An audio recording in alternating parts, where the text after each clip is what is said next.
इंदास कांड में 6 सूत्री मांगों को पूरा नहीं किए जाने पर बांकुड़ा जिलाधिकारी कार्यालय के घेराव की चेतावनी पहले ही दे चुकी कॉकरोच जनता पार्टी ने अब मृतक के बेटे अब्दुल हाफिज को साथ लेकर जिलाधिकारी से मुलाकात की। पार्टी के प्रतिनिधिमंडल ने अपनी मांगों की याद दिलाते हुए प्रशासन से जल्द कार्रवाई की मांग की। इस दौरान कॉकरोच के नेतृत्व ने पूरे मामले की जांच की धीमी गति को लेकर भी असंतोष जताया।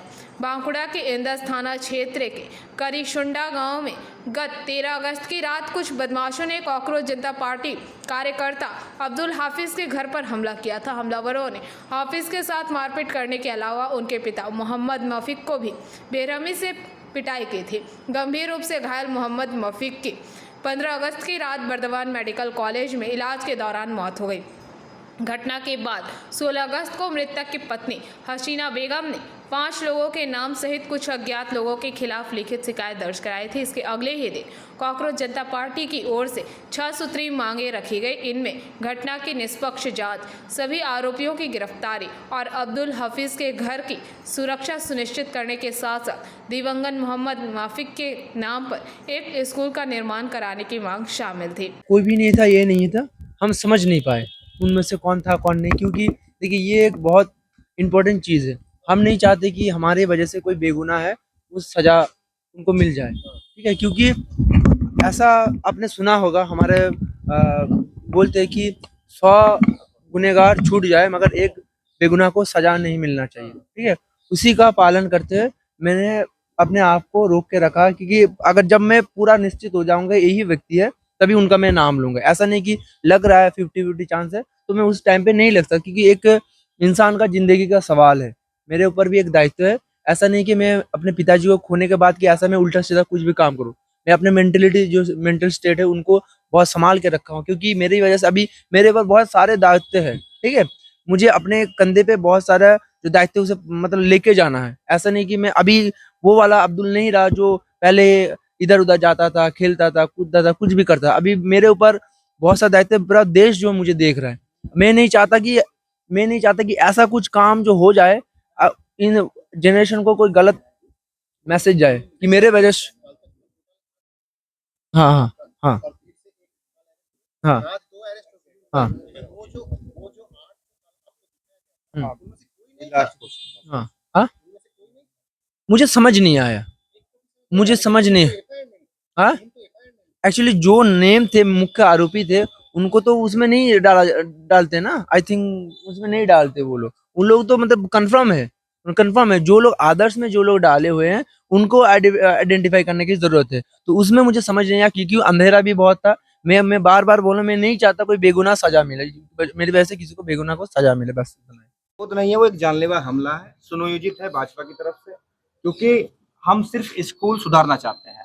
गांव में जाने से पहले, स्कूल का निरीक्षण करने से पहले अगर आप उनके ऊपर हमला करेंगे, जानलेवा हमला करेंगे, गाड़ियों के शीशे तोड़े गए हैं, तो मैं ये समझता हूं कि ये कोई विरोध नहीं है, गांव वालों का विरोध नहीं है, ये सुनियोजित तरीके से भारतीय जनता पार्टी कार्यकर्ता जानलेवा हमला हमारे ऊपर कर रहे हैं। क्योंकि उसका एक उदाहरण हमारे सामने अब्दुल है, उसके पिताजी को अब्दुल ने खोया है, और हम नहीं चाहते कि कोई और अब्दुल इस देश में बने।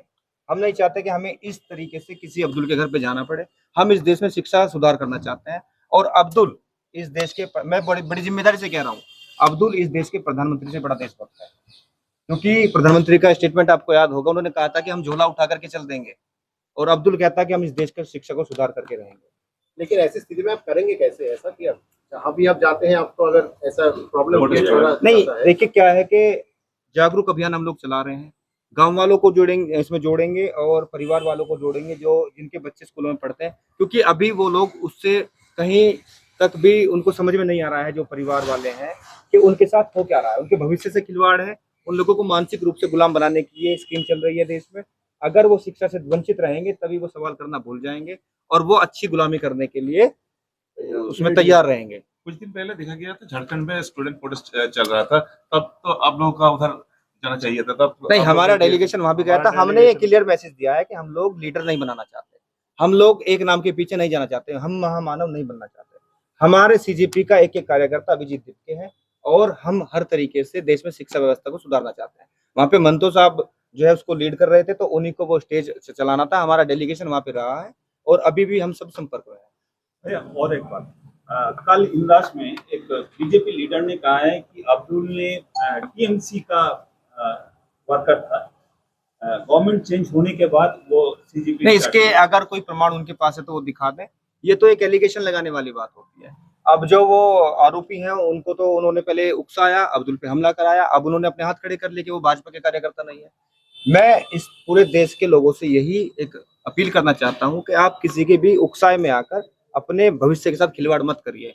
जैसा कि आज यहाँ पर करी सुंडा की घटना के बाद उन्होंने अपने हाथ खड़े किए हैं कि वो हमारे कार्यकर्ता नहीं है, तो ऐसे ही वो तमाम घटनाओं में अपने हाथ खड़े कर लेते हैं। लेकिन वो आम घरों से आने वाले बच्चों को ही उकसाते हैं, धर्म के नाम के एजेंडे में उनको आगे करते हैं, और जैसे ही वो कहीं आरोपी बनते हैं, कहीं उनसे भूल हो जाती है, कहीं वो हादसा कर देते हैं, फिर वो अपने हाथ खड़े कर लेते हैं। तो आप अपने भविष्य को सुनिए, अपने भविष्य को देखिए और इस देश को मजबूत करिए। जय हिंद, जय भारत।